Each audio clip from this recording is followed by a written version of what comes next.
Okay, so I'm going to switch gears a little bit and give you an update on stroke.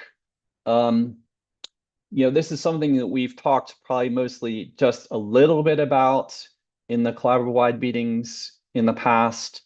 We've talked a little bit more about this in the executive committee. We actually just updated them last month. And I want to begin to better socialize this with all of you now. And we've got some details and actually an ask.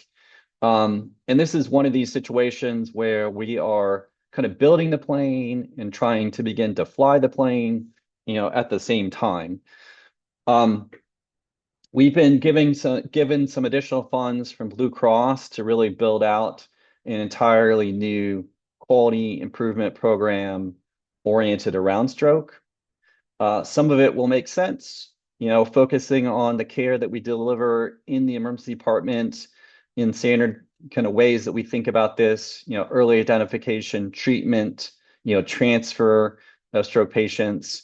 But we're also going to be expanding into new areas for Medic outside the emergency department. So the procedures related to stroke care, like thrombectomy, the acute hospitalization component, in particular, focus on how do we make sure that we are doing better secondary stroke prevention at hospital discharge, preventing that next stroke. So this also means building out new partnerships and collaborations within Medic as well. Here's a general timeline around the development of this program. Really thinking about 3 years out. 2026, obviously this year is really going to be a focus on the data strategy. How do we go about collecting the relevant stroke data that we need, recruitment, measurement of baseline performance, and then building into 2027 and 2028, we'll be incorporating this into P4P, beginning to implement quality improvement and the improvement activities. So I'm going to talk a little bit more directly now about the data collection side of this, and kind of update you on our current thinking. We really have like three options as we think about how to acquire the kind of data that we need. One is to augment the electronic data that we already receive monthly from all of you.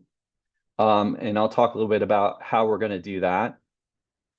The other option is to use additional chart abstraction using Matic abstractors, as we standardly do with all our other quality initiatives.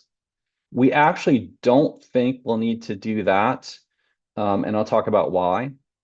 And the third is actually to leverage data that's already being collected in many hospitals around stroke, through a registry that's kind of the industry standard. And that's what I'm going to talk about sort of directly now. So that registry is called Get with the Guidelines. It's sponsored by the American Heart Association. And many hospitals in Medic likely already participate in this program. We've been in conversations with the American Heart Association about getting access to this data. It seems technically feasible. There are some administrative hurdles to overcome. There's a cost, data use agreements, but I think we can overcome that. And the advantage here is that it avoids having to duplicate data that's already collected, burden abstractors in Medic, with things that we could already acquire. It would also align with work that's already going on in these hospitals where, we have same cohorts, we have same measure specifications.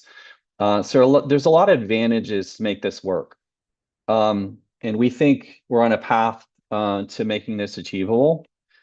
The other thing I mentioned is building out the electronic data that we already acquire through sites.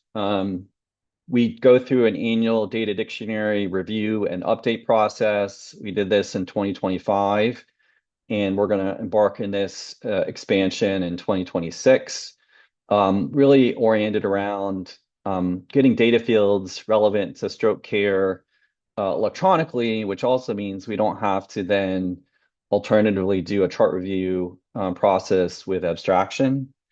And these would include things like timestamps, when was a stroke team activated? We think there are some important relevant laboratory information, similar to what we do with D-dimer and pulmonary embolism, things like an INR, point of care glucose. There's important medications of relevance to stroke care, the thrombolytics, of course, but also antihypertensives. And we think we can acquire this data electronically, and again, not burden abstractors with it.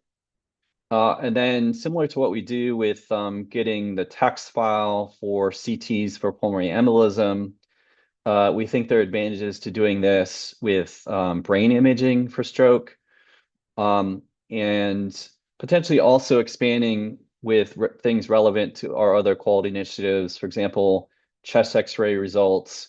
We oftentimes are asked, did that chest X-ray show pneumonia, for example? And we can begin to better answer those questions with the relevant data. So you'll hear from us in early March around expansion of the data. There'll be obviously work and mapping with the goal of getting this done by end of spring. As I mentioned, like the advantages here, we want to be sure that we are efficient and effective in this data strategy. We're not burdening, abstractors already, especially if we can acquire the data that's already been collected. And then finally, the ask. So we're going to send out a survey, Qualtrics survey to all of you in the next week or two, because we want to understand the lay of the land. Does your hospital participate and get with the guidelines? And then of relevance, things like the case counts for stroke that exists within Get with the Guidelines.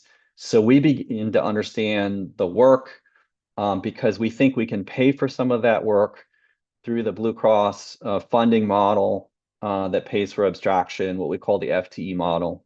And so we have to understand some basic numbers around that to be able to spec out exactly what that support can look like. So please take that request seriously and just do our best to give us the right answers. Appreciate that. So I'll leave it at that. Really happy to take questions along the way, or if you have questions, reach out via email about any of this. Thanks.